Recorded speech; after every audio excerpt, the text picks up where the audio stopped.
ഞാനോ ദൈവത്തെ വിളിച്ചപേക്ഷിക്കും, യഹോവ എന്നെ രക്ഷിക്കും. ഞാൻ വൈകുന്നേരത്തും കാലത്തും ഉച്ചയ്ക്കും സങ്കടം ബോധിപ്പിച്ച് കരയും. അവൻ എന്റെ പ്രാർത്ഥന കേൾക്കും. 55 സങ്കീർത്തനത്തിലെ വാക്യങ്ങളാണ് 16, 17 വാക്യം. ദൈവത്തിന്റെ അരുളപ്പാട് പ്രാപിക്കേണ്ടതിനായി പരിശുദ്ധാത്മാവിന് നമുക്ക് നൽകിയിരിക്കുന്ന ഈ തിരുവെഴുത്തിനായി സ്തോത്രം ചെയ്യാം. ഞാൻ വൈകുന്നേരത്തും കാലത്തും ഉച്ചയ്ക്കും സങ്കടം ബോധിപ്പിച്ച് കരയും. എന്താ സങ്കീർത്തനക്കാരൻ അങ്ങനെ പറയാൻ കാരണം? 2-ാം വാക്യത്തിലുണ്ട്. ശത്രുവിന്റെ ആരവം നിമിത്തവും ദുഷ്ടന്റെ പീഡനിമിത്തവും സങ്കടത്തിനൊരു പൊറുതിയില്ലാതെ അറുതിയില്ലാതെ ഞരങ്ങിക്കരയുമ്പോൾ ദൈവകുഞ്ഞുങ്ങൾ അറിയാതെ പറയും, ഞാൻ സങ്കടം ബോധിപ്പിച്ച് കരയും. 10-ാം വാക്യം നിങ്ങൾ ശ്രദ്ധിക്കണം. രാവും പകലും ശത്രു അവന്റെ മതിലിന്റെ ചുറ്റും അലറി നടക്കുകയാണ് എന്ന് പ്രാർത്ഥിക്കുന്നവൻ പറയുന്നു, വൈകുന്നേരത്തും കാലത്തും ഉച്ചയ്ക്കും ഞാൻ സങ്കടം ബോധിപ്പിച്ച് കരയും. കുഞ്ഞെ, പ്രാർത്ഥന കേവലം കാര്യസാധ്യത്തിനുള്ള ഒരു ഉപാധിയല്ല. പലരും അങ്ങനെയാണ് കരുതുന്നത്. എന്നാൽ ഈ വിഷയത്തിൽ ദൈവവചനം എന്തു പറയുന്നു എന്ന് നമുക്ക് പ്രാർത്ഥനയോടെ ശ്രദ്ധിക്കാം.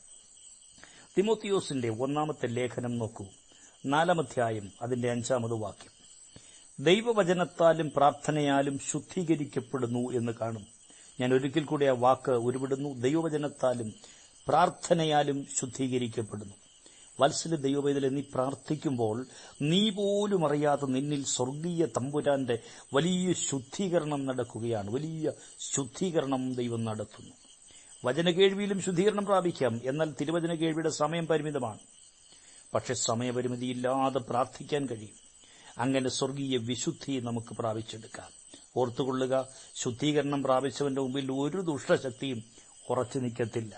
നന്ദിയോടെ ദൈവത്തിന് സ്തോത്രം ചെയ്യുന്നു. ലോകപരിപക്ഷെ നമ്മുടെ പ്രാർത്ഥനയെ മൗഢ്യമെന്ന് പറഞ്ഞാലും സ്വർഗം പറയും, പ്രാർത്ഥനയിൽ കുഞ്ഞെ നീ കഴുകല് പ്രാപിക്കുകയാണ്. എന്റെ പ്രിയപ്പെട്ട ശ്രോതാക്കൾ, സ്വയം ഒന്ന് ചോദിക്കുമോ, കഴുകല് പ്രാപിച്ചിട്ട് എത്ര നാളായിരിക്കുന്നു? കുഞ്ഞെ, പ്രാർത്ഥനയുടെ ഇടതടവില്ലാതെ കഴുകൽ പ്രാപിക്കുമ്പോൾ ഹീനപാത്രമായവർ ഉടമസ്ഥന് ഉപയോഗമുള്ള മാനപാത്രമായി മാറും. ഏതെങ്കിലും ഒരു നേരം വഴിപാടായിട്ടല്ല, കുറഞ്ഞപക്ഷം വൈകുന്നേരത്തും കാലത്തും ഉച്ചയ്ക്കും സങ്കടം ബോധിപ്പിച്ച് കരയണം. അങ്ങനെ കരയുന്നവന്റെ ജീവിതത്തിൽ ശത്രു വല്ല കളയും വിതച്ചാൽ, വല്ല കീടാണുക്കളോ ബാക്ടീരിയകളോ കയറിപ്പറ്റിയാലും കൂടെ കൂടെ കഴുകിയാൽ ഇടവിടാതെ പ്രാർത്ഥിച്ചാൽ നിൽക്കത്തില്ലെന്നേ. അതുകൊണ്ട് ദുഷ്ടൻ കേടുവരുത്താൻ നോക്കിയാലും നടക്കത്തില്ല. പ്രിയരെ, ശുദ്ധീകരണം എന്ന് പറയുന്നത് ഒരു ചെറിയ കാര്യമല്ല. തിരുവചനം പറയുന്നത് ശുദ്ധീകരണം കൂടാതെ ആരും ദൈവത്തെ കാണുകയില്ല. ഈ മലിനത നിറഞ്ഞ ലോകത്ത് ദൈവം തന്ന നമ്മുടെ കുഞ്ഞുങ്ങളെ വിളിച്ചടുത്തിരുത്തി നമ്മൾ പ്രാർത്ഥിക്കണം. അവരെ കൊണ്ട് പ്രാർത്ഥിപ്പിക്കണം. അവർക്ക് ഉന്നത ബിരുദങ്ങളോ മാന്യമായ പൊസിഷനോ മറ്റുള്ളവർ അസൂയപ്പെടുന്ന തരത്തിലുള്ള ജീവിത സൗകര്യങ്ങളോ നിന്റെ കഴിവ് കൊണ്ട് നിന്റെ സോഴ്സ് ഉപയോഗിച്ച് നേടിക്കൊടുക്കാൻ കഴിഞ്ഞേക്കാം. പക്ഷെ ശുദ്ധീകരണം കൂടാതെ ദൈവരാജ്യത്തിന്റെ പടി കാണാൻ കഴിയുകയില്ല. മഹാദൈവം ഒരുക്കുന്ന നിത്യസന്തോഷം നിന്റെ തലമുറ പ്രാപിക്കണമെങ്കിൽ എല്ലാത്തിനും ഉപരിയായി അവരിൽ പ്രാർത്ഥനാശീലം വളർത്തിയെടുക്കണം. എന്നാൽ അവർ നഷ്ടമായി പോകത്തില്ല കുഞ്ഞെ. പ്രാർത്ഥനയുടെ മഹത്തായ 2 അനുഭവങ്ങൾ നമ്മുടെ വാഴ്ത്തപ്പെട്ട കർത്താവ് പറയുന്നുണ്ട് ലൂക്കോസിന്റെ സുവിശേഷത്തിൽ. വായിക്കാൻ നമുക്ക് 21-ാം അധ്യായം, ലൂക്കോസിന്റെ സുവിശേഷം 21-ാം അധ്യായം അതിന്റെ 36-ാമത് വാക്യം. ആകയാൽ ഈ സംഭവിപ്പാനുള്ള എല്ലാറ്റിൽ നിന്നും ഒഴിഞ്ഞു പോകുവാനും മനുഷ്യപുത്രന്റെ മുമ്പിൽ നിൽപ്പാനും നിങ്ങൾ പ്രാപ്തരാകേണ്ടതിന് സദാകാലവും ഉണർന്നും പ്രാർത്ഥിച്ചുകൊണ്ടിരിപ്പിൻ. 2 കാര്യങ്ങൾ. ആകയാൽ ഈ സംഭവിപ്പാനുള്ള എല്ലാത്തിൽ നിന്നും ഒഴിഞ്ഞു പോകുവാൻ, മനുഷ്യപുത്രന്റെ മുമ്പിൽ നിങ്ങൾ നിൽപ്പാനും പ്രാപ്തരാകേണ്ടതിന് സദാകാലവും ഉണർന്നും പ്രാർത്ഥിച്ചുകൊണ്ടിരിപ്പിൻ. കുഞ്ഞെ, ഒഴുക്കിക്കളയുവാൻ അല ഉയർത്തി വരുന്ന വലിയ പ്രതികൂലങ്ങളിൽ നിന്നും ഒഴിഞ്ഞു പോകാൻ, മഹാദുരന്തം നിന്നെ വിട്ടൊഴിഞ്ഞു പോകാൻ പ്രാർത്ഥന കാരണമായിത്തീരും. ഇത് ദൈവപുത്രന്റെ വാക്കാണ്. സംഭവിച്ചു കഴിഞ്ഞ് എല്ലാവരും പ്രാർത്ഥിക്കും. എന്നാൽ പ്രാർത്ഥനയിൽ മുട്ടുമടക്കുമെങ്കിൽ വൻ ദുരന്തങ്ങൾ നിന്റെ ഭവനത്തിൽ സംഭവിക്കാതെ ഒഴിഞ്ഞുപോകും. ഈ അന്ത്യകാലത്ത് ഘോരമായ വിപത്തുകൾ ഒന്നിനു പുറകെ ഒന്നായി നമ്മുടെ ഭൂതലത്തിൽ സംഭവിക്കാൻ പോകുകയാണ്. എന്നാൽ അത് നിന്നെ തൊടാതെ ഒഴിഞ്ഞു പോകണമെങ്കിൽ ഈ പുലരിയിലെ പ്രാർത്ഥന ഇടയാക്കും. നിന്റെ ജീവിതത്തിൽ വന്നു ഭവിക്കാൻ സാധ്യതയുള്ള ദുരന്തങ്ങളെക്കുറിച്ച് ചിന്തിച്ചുകൊണ്ട് ഭാവിയിലേക്ക് പകച്ചു നോക്കുന്ന ജീവിതമേ, നീ പ്രാർത്ഥിക്കാൻ തയ്യാറാവുക. സംഭവിക്കാൻ സാധ്യതയുള്ള എല്ലാ ദുരന്തങ്ങളിൽ നിന്നും നീ ഒഴിഞ്ഞു പോകും. കുഞ്ഞിന്റെ കുടുംബത്തിൽ വന്നു ഭവിക്കുമെന്ന് ദുഷ്ടപിശാച് കുറിച്ചുവെച്ച പല സംഭവങ്ങളിൽ നിന്നും ഒഴിഞ്ഞു പോകുവാൻ ഈ പുലരിയിലെ ഒത്തൊരുമിച്ചുള്ള പ്രാർത്ഥനയാൽ കഴിയും. ശത്രു ഒളിപ്പിച്ചു വെച്ചിരിക്കുന്ന കണികളിൽ നിന്നും ഈ പ്രഭാതത്തിൽ നീ ഒഴിഞ്ഞു പോവുകയാണ്. വിശ്വാസത്തോടെ പ്രാർത്ഥിക്കുക. നീ ഒഴിഞ്ഞു പോവുകയാണ്. യേശുവിന്റെ നാമത്തിൽ അങ്ങനെ സംഭവിക്കട്ടെ. കുഞ്ഞെ, പ്രാർത്ഥന എന്നത് ചെയ്തു തീർക്കേണ്ട ഒരു ഷെഡ്യൂളല്ല, മതത്തിന്റെ ഒരു കർമ്മമല്ല, ആചാരമല്ല. ശത്രുവിന്റെ തീയമ്പുകളെ ഒഴിഞ്ഞു പോകാനുള്ള പരിചയമാണ്, കോട്ടയാണ്, മറവിടമാണ് പ്രാർത്ഥന. പ്രാർത്ഥിക്കുന്ന ദൈവപൈതലെന്ന് പറഞ്ഞാൽ അവൻ എക്സ്ട്രാ ഓർഡിനറിയാണ്. മറ്റു പലരും ചെന്നു പതിക്കുന്ന കുഴിയിൽ പ്രാർത്ഥിക്കുന്നവൻ വീഴുകയില്ല, അവൻ ഒഴിഞ്ഞു പോകും. സംഭവിക്കുമെന്ന് ദുഷ്ടൻ എഴുതിവെച്ച പല കാര്യങ്ങൾ നിന്റെ ഭവനത്തിൽ നിന്നും ഒഴിഞ്ഞു പോവുകയാണ് കേട്ടോ. യേശുവിന്റെ നാമത്തിൽ താറുമാറാക്കാൻ വേണ്ടി ശത്രു കൊണ്ടുവന്ന സംഭവങ്ങൾ നിന്റെ സഭയിൽ നിന്നും ഒഴിഞ്ഞു പോവുകയാണ്. ഒരെണ്ണം പോലും നിന്റെ കൂട്ടായ്മയിൽ ശേഷിക്കാൻ അനുവദിക്കത്തില്ലെന്ന് വെല്ലുവിളിച്ചുകൊണ്ട് ശത്രു അയച്ച സംഭവങ്ങൾ, ആമേൻ, ഇന്ന് പകലിൽ വിശ്വസിക്കുന്ന ദൈവത്തിന്റെ ദാസനെ, നിന്റെ സഭയിൽ നിന്ന് ഒഴിഞ്ഞു പോവുകയാണ്. യേശുവിന്റെ നാമത്തിൽ അങ്ങനെ സംഭവിക്കുന്നതിനായി സ്തോത്രം. യേശുവിന്റെ നാമത്തിൽ അങ്ങനെ സംഭവിക്കട്ടെ. കൂത്തുകാഴ്ചയാക്കി മാറ്റുമെന്ന് വെല്ലുവിളിച്ചുകൊണ്ട് നിന്റെ കമ്പനിയിലേക്ക് ശത്രു അയച്ച പ്രതികൂലങ്ങൾ ഈ പുലരിയിൽ ഒഴിഞ്ഞു പോകുന്നു. വിശ്വസിക്കാമോ? വിശ്വസിച്ചുകൊണ്ട് ദൈവത്തിന് സ്തോത്രം ചെയ്യുക. നിന്നെ ആ കമ്പനിയിൽ നിർത്തുകയില്ലെന്ന്, നീ നിമിത്തം തന്നെ അവിടെ വലിയ പ്രശ്നമുണ്ടാക്കുമെന്നും വലിയ കലക്കമുണ്ടാക്കുമെന്ന് പറഞ്ഞ് ദുഷ്ടപിശാച് നിന്റെ കമ്പനിയിലേക്ക് അയച്ച ആ വലിയ പ്രതികൂലം ഇന്ന് പുലരിയിൽ ഒഴിഞ്ഞു പോവുകയാണ്. യേശുവിന്റെ നാമത്തിൽ ദൈവപ്രവൃത്തി വെളിപ്പെടുന്നത് കൊണ്ട് നന്ദിയോടെ സ്തോത്രം. ദൈവം നൽകുന്ന സ്വർഗീയ അരുളപ്പാടുകളാണ് കുഞ്ഞെ നീ കേൾക്കുന്നത്. ഏറ്റെടുത്ത് ദൈവത്തിന് നന്ദി പറയുക. സ്വർഗം നിന്നെ മാനിക്കുകയാണ്. നിന്റെ ജീവിതത്തിന് നേരെ ആമേൻ ആമേൻ ആമേൻ ആമേൻ ഒഴുകിയെടുക്കുന്ന പ്രതികൂലം നിന്നെ ഒഴിഞ്ഞു പോകുന്ന നിമിഷങ്ങൾ. പ്രിയ ദൈവവൈതലേ, ഇന്നലകളിലേക്കൊന്ന് തിരിഞ്ഞു നോക്കൂ. എന്തെല്ലാം അനർത്ഥങ്ങൾ ജീവിതത്തിൽ സംഭവിക്കാമായിരുന്നു. നിന്റെ മകളെ വിവാഹം ചെയ്തയച്ച ഭവനത്തിൽ എന്തെല്ലാം സംഭവിക്കാമായിരുന്നു. അവൾ തന്നെ വിളിച്ചു പറഞ്ഞ കാര്യങ്ങളൊന്ന് ഓർത്തു നോക്ക്. ഉന്നത വിദ്യാഭ്യാസത്തിനായി നിന്റെ കുഞ്ഞുങ്ങളായിരുന്ന ഇടത്ത് എന്തെല്ലാം സംഭവിക്കാമായിരുന്നു. ഒപ്പമുണ്ടായിരുന്ന കുട്ടികൾക്ക് സംഭവിച്ചതെന്ന് ഓർത്തു നോക്കുക. കുഞ്ഞെ, കുടുംബം പോറ്റാനായി നിന്റെ പ്രിയപ്പെട്ടവർ അന്യദേശത്ത് കഴിയുമ്പോൾ എന്തെല്ലാം അനർത്ഥങ്ങൾ സംഭവിക്കാമായിരുന്നു. തിരക്കേറിയ തെരുക്കോണിലൂടെ നീ വാഹനം ഓടിക്കുമ്പോൾ എത്ര വലിയ അനർത്ഥം വന്നു ഭവിക്കാമായിരുന്നു.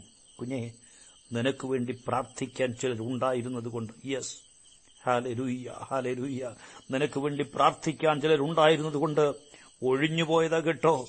പരിശുദ്ധാത്മാവിൽ ഇന്ന് പറയുന്ന ദൂത് ദൈവത്തിന്റെ മക്കൾ ഏറ്റെടുത്ത് നന്ദി പറയണം. പ്രാർത്ഥിക്കുന്നവരെ വില കുറച്ച് കാണിക്കരുത്.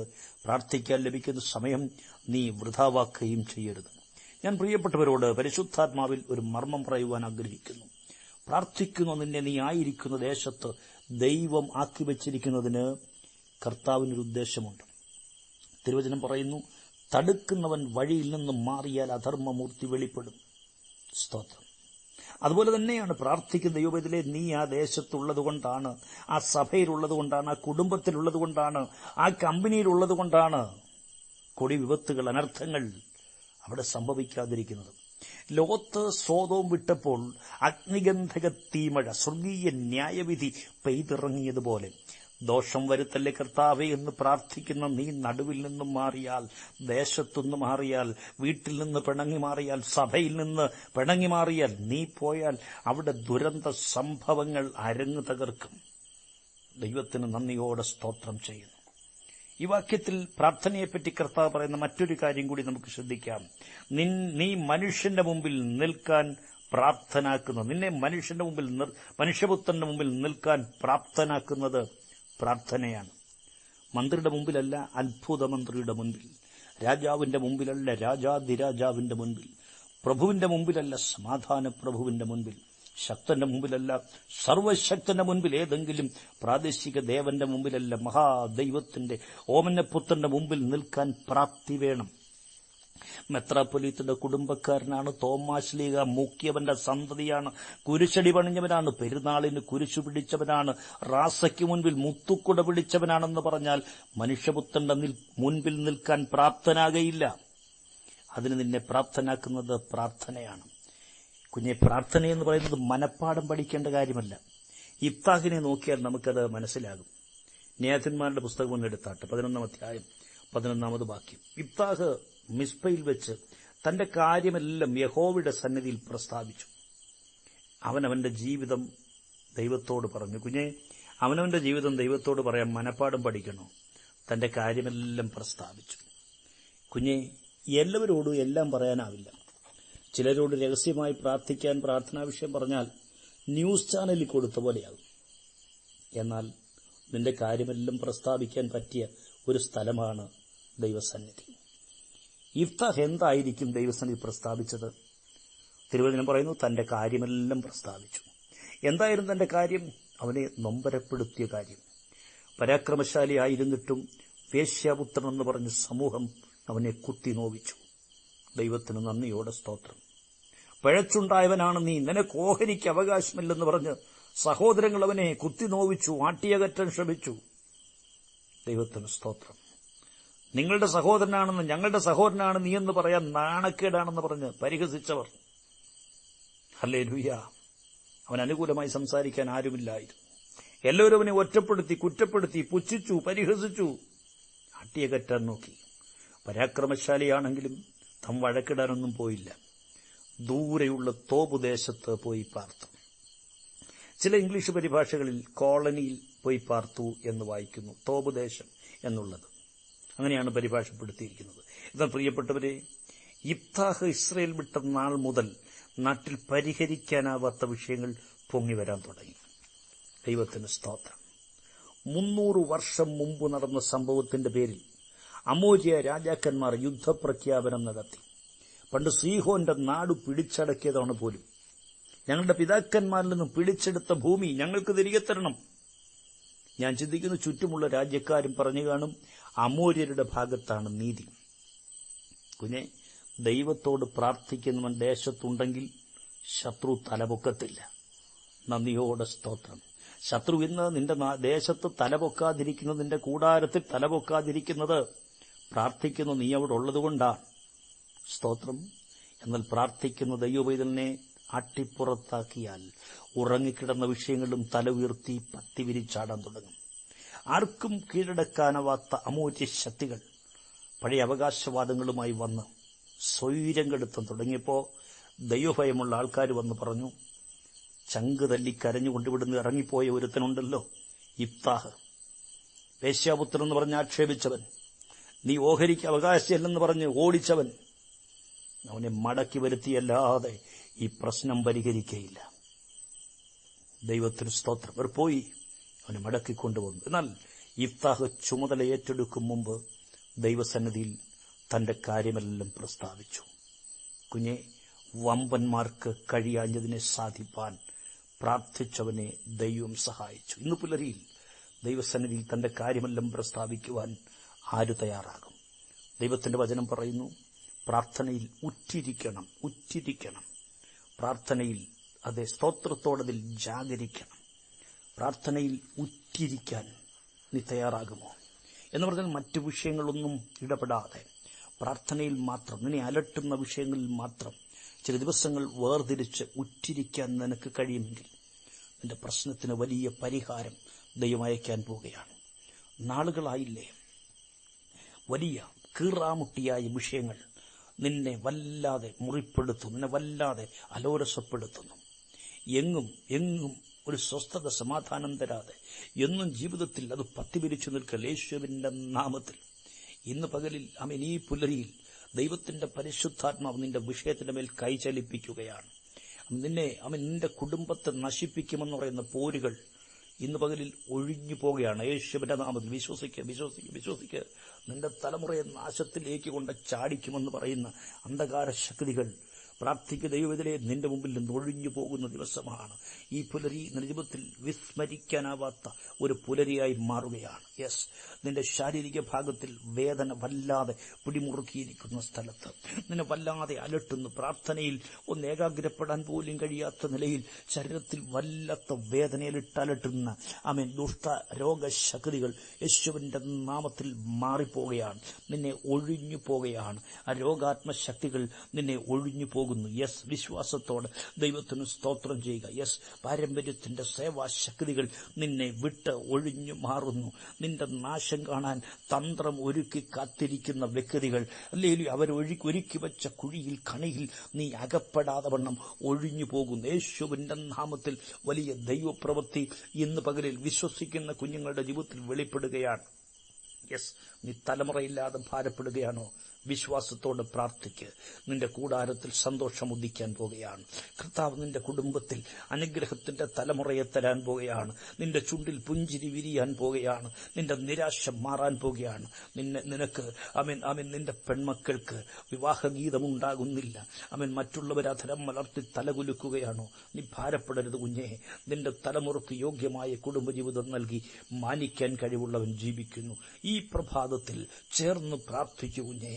നിന്റെ പ്രാർത്ഥന സ്വർഗം ഹല്ലേലൂയ അംഗീകരിക്കുന്ന നിമിഷങ്ങളാണ്. നിന്റെ പ്രാർത്ഥന സ്വർഗം സ്വീകരിക്കുന്ന നിമിഷങ്ങളാണ്. നിന്റെ പ്രശ്നങ്ങളുടെ നേരെ ദൈവം കൈ ചലിപ്പിക്കുന്ന നിമിഷങ്ങളാണ്. നിന്റെ ഭാരങ്ങൾ, നിന്റെ പ്രയാസങ്ങൾ, നിന്റെ കടം, നിന്റെ ബുദ്ധിമുട്ടുകളൊക്കെ പരിഹരിച്ചു നിന്റെ സമൃദ്ധിയിലേക്ക് നടത്തുവാൻ കഴിവുള്ള കർത്താവ് ഈ പുലരിയിൽ നിന്നെ തന്റെ മാറോട് ചേർത്തിട്ട് ചോദിക്കുകയാണ്, കുഞ്ഞെ, ഞാൻ നിനക്ക് എന്തു ചെയ്തു തരണം? നിന്റെ ആവശ്യങ്ങൾ സ്തോത്രത്തോടെ നർപ്പിക്കുക. സ്തോത്രത്തോടെ ദൈവത്തോട് നർപ്പിക്കുക. കർത്താവ് നിന്നെ മാനിക്കാൻ ആഗ്രഹിക്കുന്നു. പ്രാർത്ഥിക്കാൻ എത്ര പേർ തയ്യാറാകും? നിന്റെ പ്രാർത്ഥന വൃഥാവാകയില്ല. മറുപടി സ്വർഗം നൽകിത്തരും. കണ്ണുകളെ അടച്ചാട്ട്. കരുണയുള്ള ദൈവമേ, എന്നോട് ചേർന്ന് പ്രാർത്ഥിക്കുന്ന ഓരോ പ്രിയപ്പെട്ടവരുടെ മേലും അങ്ങ് കരം വയ്ക്കണം. അവരുടെ വിഷയത്തിന് മേൽ കരം വയ്ക്കണം. അവരുടെ പ്രശ്നങ്ങൾ പരിഹരിക്കട്ടെ. അവർക്ക് ഹല്ലേലൂയ അവരെ ഞെരുക്കിക്കൊണ്ടിരിക്കുന്ന വിഷയങ്ങൾ എന്തു തന്നെയായാലും ഈ പുലരിയിൽ യേശുവിന്റെ നാമത്തിൽ പരിഹരിക്കപ്പെടട്ടെ. സ്വസ്ഥതയും സമാധാനവും കുടുംബങ്ങളിൽ ഉണ്ടാകട്ടെ. കർത്താവേ, നിന്റെ ജനം നിന്നിൽ ആനന്ദിക്കേണ്ടതിന് നീ അവരെ വീണ്ടും ജീവിപ്പിക്കണം. നിരവധി വിഷയങ്ങൾ പ്രാർത്ഥനയ്ക്കായി നിന്റെ കുഞ്ഞുങ്ങൾ തന്നിട്ടുണ്ടപ്പാ. സമയപരിമിതിക്കുള്ളിലെല്ലാം നിരത്തിവെക്കാൻ കഴിയുന്നില്ല. എങ്കിലും സമയഭേദം കൂടാതെ പ്രാർത്ഥിച്ചുകൊണ്ടിരിക്കുകയാണ്. സ്വർഗം മറുപടി നൽകി മാനിക്കണം. പ്രാർത്ഥന കർത്താവ് കേട്ടതുകൊണ്ട് നന്ദിയോടെ സ്തോത്രം. യേശു ക്രിസ്തുവിന്റെ നാമത്തിൽ ആമേൻ. കർത്താവ് എല്ലാ പ്രിയപ്പെട്ടവരെയും ധാരാളമായി അനുഗ്രഹിക്കട്ടെ. ദൈവം അനുവദിച്ചാൽ അടുത്ത പ്രഭാതങ്ങളിൽ വീണ്ടും നമുക്ക് തിരുവചനത്തിലൂടെ പ്രാർത്ഥനയ്ക്കായും തിരുവചന സന്ദേശം കേൾക്കുവാനായി ഒരുമിച്ച് കൂടാം. അതുവരെ മഹാദൈവം അതാതിടങ്ങളിൽ നമ്മയെല്ലാം കാത്തുപരിപാലിക്കട്ടെ. God bless U.